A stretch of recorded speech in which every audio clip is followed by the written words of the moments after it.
Anda. Hormati saksi saya. Saya menghargai Anda menghargai saya.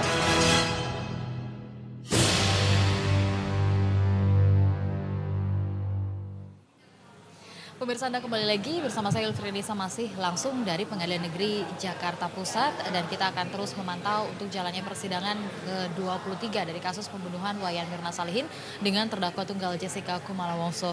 Hingga saat ini meskipun waktu sudah menunjukkan hampir pukul 10 pagi, tapi kita masih belum melihat adanya tanda-tanda persidangan akan dimulai, meskipun saat ini sudah banyak sekali pengunjung persidangan yang memasuki ruang sidang dan juga jaksa penuntut umum dan juga tim kuasa hukum dari Jessica Kumala Wongso yang sudah masuk ke ruang persidangan.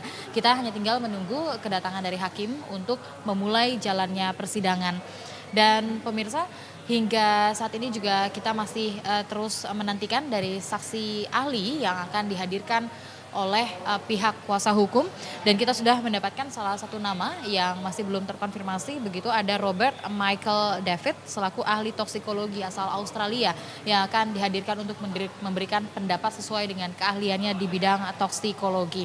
Sementara itu dari ahli lainnya yang rencananya juga akan dihadirkan sesuai dengan pernyataan Oto Hasibuan kemarin, juga sempat akan menghadirkan kembali ahli digital forensik yang akan mengulas rekaman CCTV, namun hingga saat ini juga kita masih belum mendapatkan kepastian apakah ahli tersebut bisa memberikan keterangannya atau tidak. Sementara masih ada sekitar 10 ahli yang akan dihadirkan oleh tim kuasa hukum Oto Hasibuan, namun masih menunggu apakah ahli-ahli tersebut bisa datang ke persidangan atau tidak, mengingat jadwal yang tinggal 2 hari lagi dari pihak kuasa hukum untuk memberikan keterangan ahli dari pihaknya. Dan pemirsa, ini ada lihat di layar kaca terkait dengan suasana ruang sidang. Sejumlah persiapan juga masih terus digelar, dan Anda bisa lihat bahwa dari sisi tempat duduk kuasa hukum Oto Hasibuan di sini masih belum terlihat begitu ya persiapan yang begitu matang. Namun Oto Hasibuan sendiri tadi sudah kita lihat memasuki ruang persidangan, dan kemudian di sini juga terdapat sejumlah pengunjung, dan pengunjung di ruang sidang untuk kasus pembunuhan ini terlihat cukup beragam. Baik itu dari sisi mahasiswa begitu yang ada di bidang-bidang yang memang sering ditampilkan dalam persidangan ini, seperti mahasiswa hukum, mahasiswa kedokteran, dan sejumlah mahasiswa lainnya dari ilmu yang berbeda. Ini juga hadir di ruang sidang, menjadikan sidang ini sebagai bahan pembelajaran bagi mereka. Dan pemirsa, kita masih terus akan menunggu untuk dimulainya sidang, dan kita akan kembali melanjutkan perbincangan kita dengan Pak Suparji Ahmad selaku pakar hukum pidana dari Universitas Al-Azhar. Ya, Pak Suparji, kalau kita lihat begitu ya, di sini animo masyarakat begitu besar. Walaupun tadi Pak Suparji di segmen sebelumnya mengatakan sebenarnya untuk opini publik ini tidak sangat berpengaruh banyak, bahkan tidak ada pengaruhnya sama sekali terhadap keputusan yang nanti akan dikeluarkan oleh hakim. Tapi di sini juga publik melakukan kontrol yang cukup luar biasa. Baik itu kontrol dari sisi jalannya persidangan, begitu ada juga laporan-laporan yang diberikan oleh LSM terkait dengan jalannya persidangan. Sebenarnya kontrol seperti apa sih yang harusnya diberikan kepada persidangan ini supaya persidangan ini tidak bertele-tele, baik dari sisi jaksa penuntut umum, kuasa hukum, dan juga hakim? Baik, yang pertama bahwa ya persidangan ini semacam menjadi laboratorium hukum yang sangat menarik ya, di mana itu masyarakat, mahasiswa, peneliti atau kemudian LSM begitu antusias untuk mengikuti persidangan ini, dan kemudian bagaimana dia mempelajari seorang jaksa meyakinkan hakim dakwaannya itu, seorang penasihat hukum membela terdakwanya, dan majelis hakim nanti mengambil sebuah keputusan. Ini adalah sebuah pembelajaran hukum yang sangat baik, yang kemudian itu nantinya akan bisa menjadi referensi untuk perbaikan penegakan hukum di masa yang akan datang. Poin kedua adalah saya tegaskan bahwa opini publik ya sama sekali tidak memiliki pengaruh dalam persidangan ini.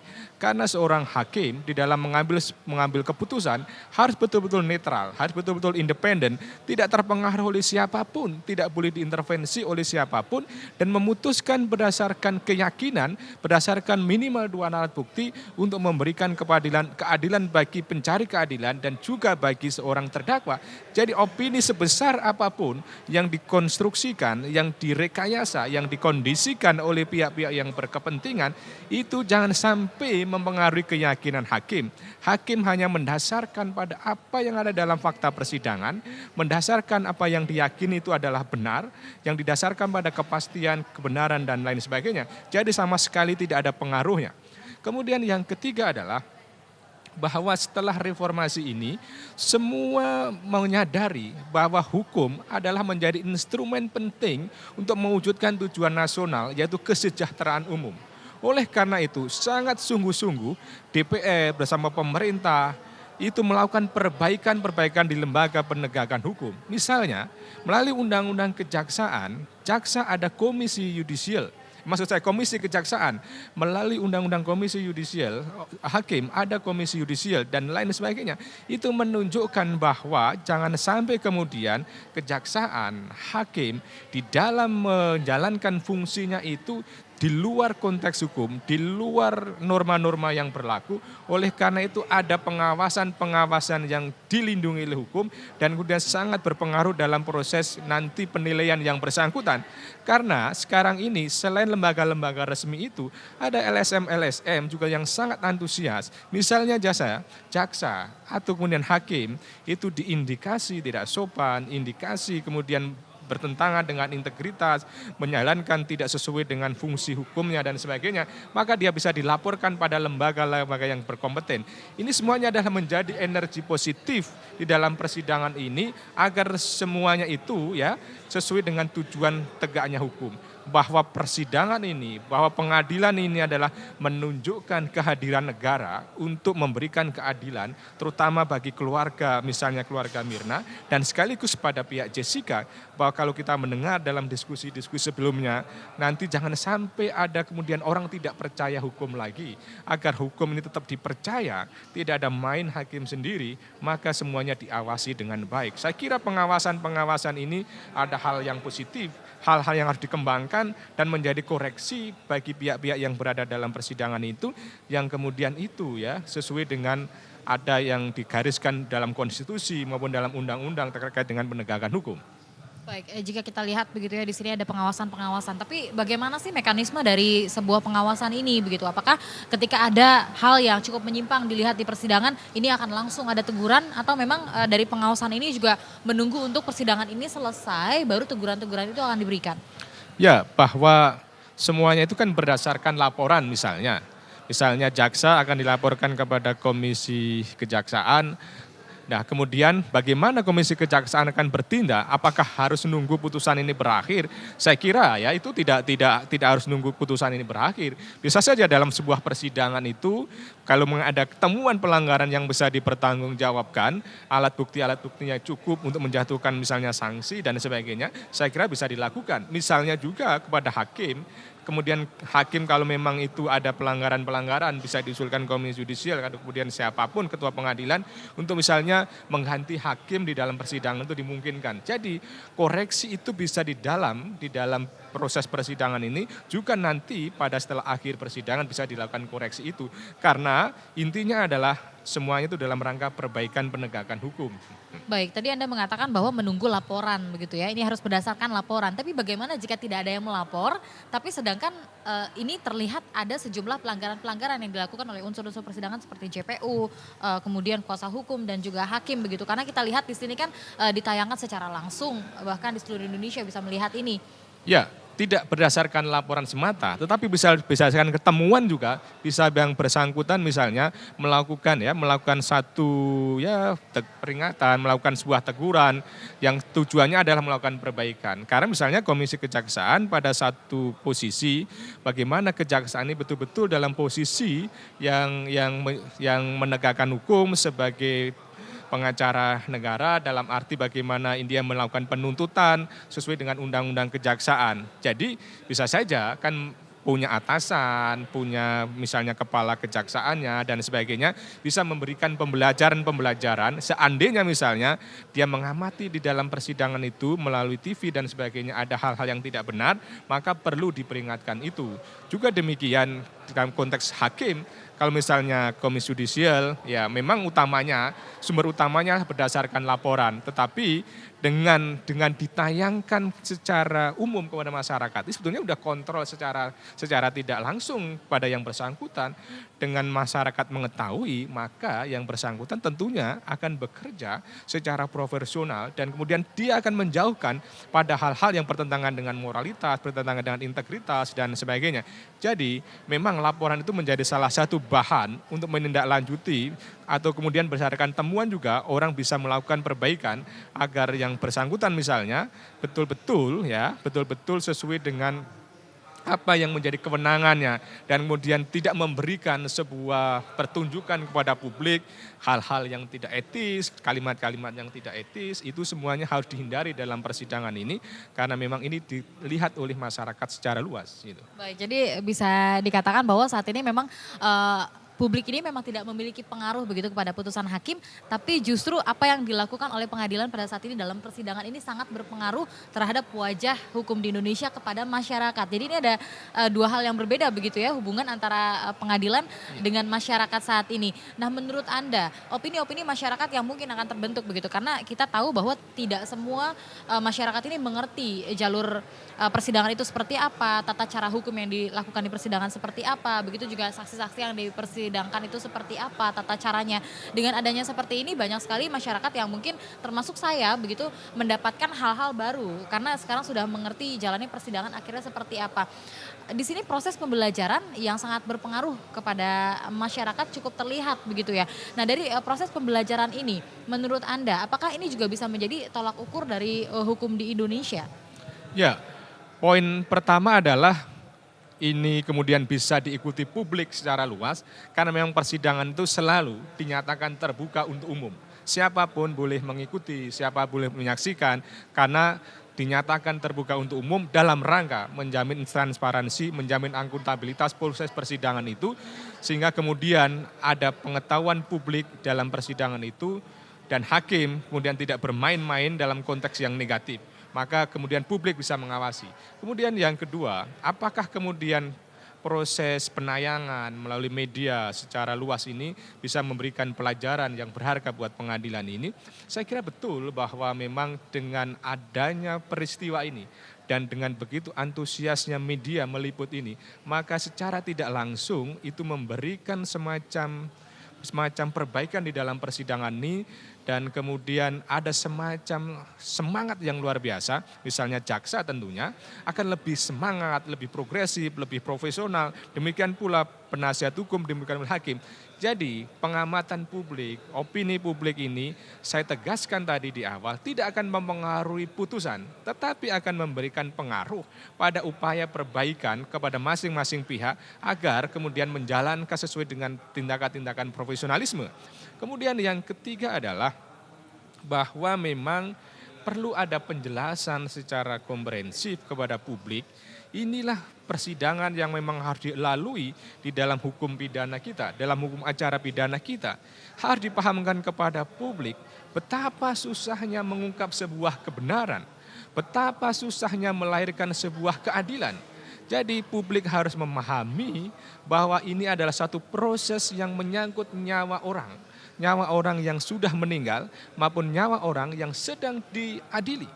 Yang sudah meninggal harus mendapatkan keadilan, terutama bagi keluarga yang ditinggalkan. Bagi yang sedang diadili, ini juga harus mendapatkan keadilan. Karena resikonya sangat besar.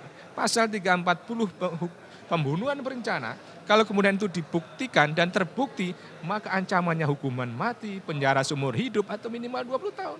Jadi ini adalah menyangkut nyawa orang, maka prosesnya tidak bisa dengan seenaknya saja, tidak bisa dengan mudah dilalui, tetapi semuanya harus ada dalam proses yang panjang, yang mendalam, karena memang itu harus diikuti sesuai dengan hukum acaranya. Jadi publik harus memahami dan kita membantu memahamkan kepada publik bahwa memang inilah hukum acara pidana kita, bahwa inilah proses melahirkan sebuah keadilan, bahwa inilah menyangkut nyawa orang yang tidak bisa dengan seenaknya kita memutuskan tanpa dengan bukti-bukti, dengan fakta-fakta yang bisa dipertanggungjawabkan. Baik, begitu ya. Kalau misalkan di sini ada diminta untuk keadilan bagi korban dan juga keluarganya, tapi di sini juga ada satu sisi ada keadilan untuk orang yang sedang diadili begitu. Karena untuk pembunuhan berencana jika terbukti maka ini adalah ancamannya sampai hukuman mati seumur hidup, bahkan 20 tahun. minimal ini penjara 20 tahun begitu Iya.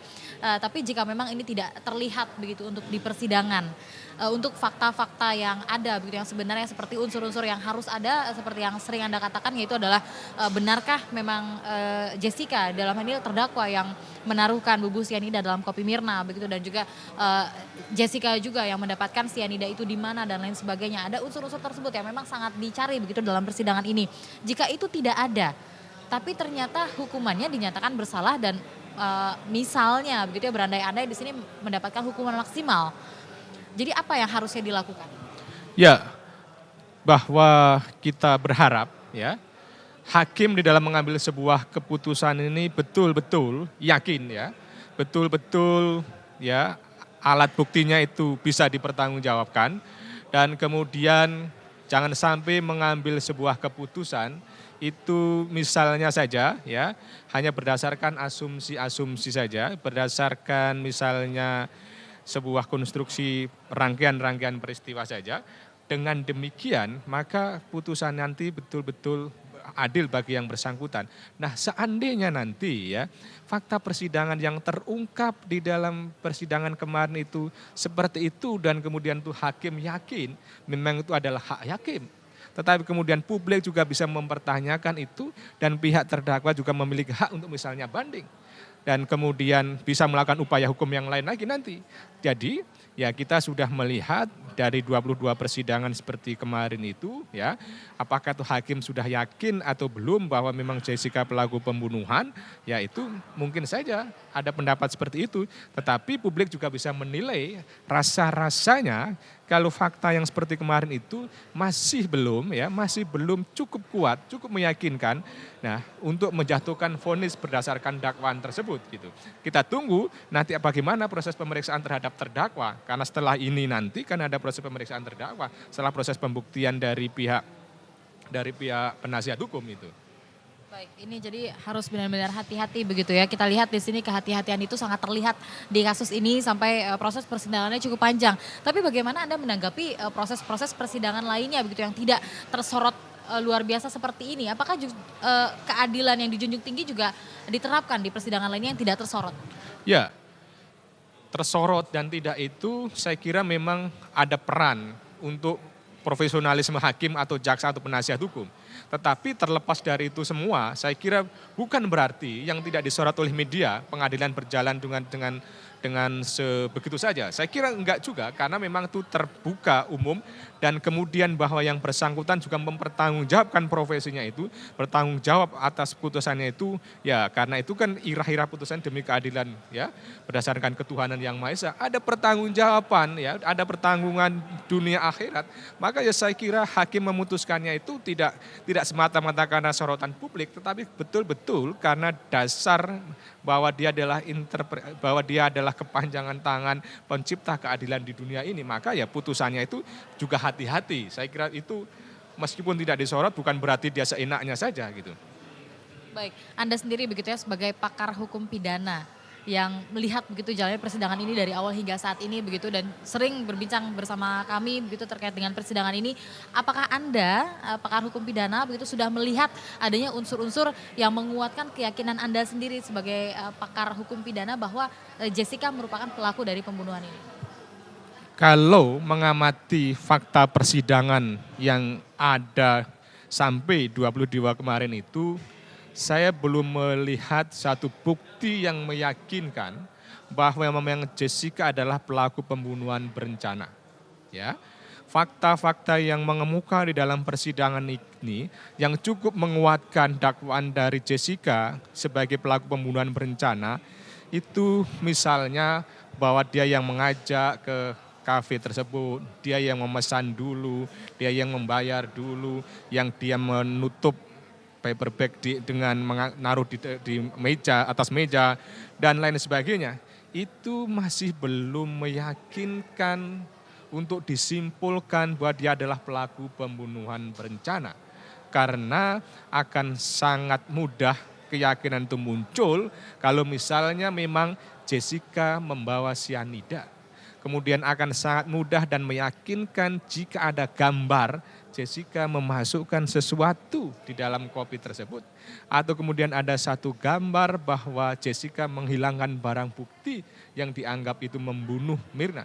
Jadi ya pendapat saya ini sekali lagi berdasarkan pengamatan yang ada dalam fakta persidangan itu belum terbukti secara meyakinkan bahwa Jessica itu membawa cyanida, bahwa dia melakukan perencanaan pembunuhan, belum ada satu gambar, belum ada sebuah keterangan, belum ada sebuah kesaksian bahwa Jessica memasukkan cyanida pada kopinya Mirna itu. Jadi itu penilaian subjektif berdasarkan fakta persidangan yang ada, tetapi masing-masing pihak memiliki fakta sendiri, memiliki penilaian tersendiri, dan hakim juga memiliki keyakinan sendiri. Gitu. Baik, lagi-lagi di sini adalah hakim memiliki keyakinan sendiri dan juga keyakinan hakim ini tidak boleh terpengaruh begitu ya dengan opini-opini publik yang terbentuk di luar sana. Dan pemirsa itu tadi perbincangan saya dengan Pak Suparji Ahmad selaku pakar hukum pidana dan kita masih akan terus menantikan untuk jalannya persidangan yang sampai saat ini masih belum dimulai. Saya kembalikan dulu ke studio bersama rekan Kutsiah Firdausi di sana. Silakan Uci. Ya, terima kasih Yulfitri Nesya atas informasinya langsung dari Pengadilan Negeri Jakarta Pusat. Dan pemirsa sidang ke-23 kasus kematian Mirna hari ini digelar dengan menghadirkan saksi ahli digital forensik. Breaking news, misteri kematian Mirna akan kembali sesaat lagi.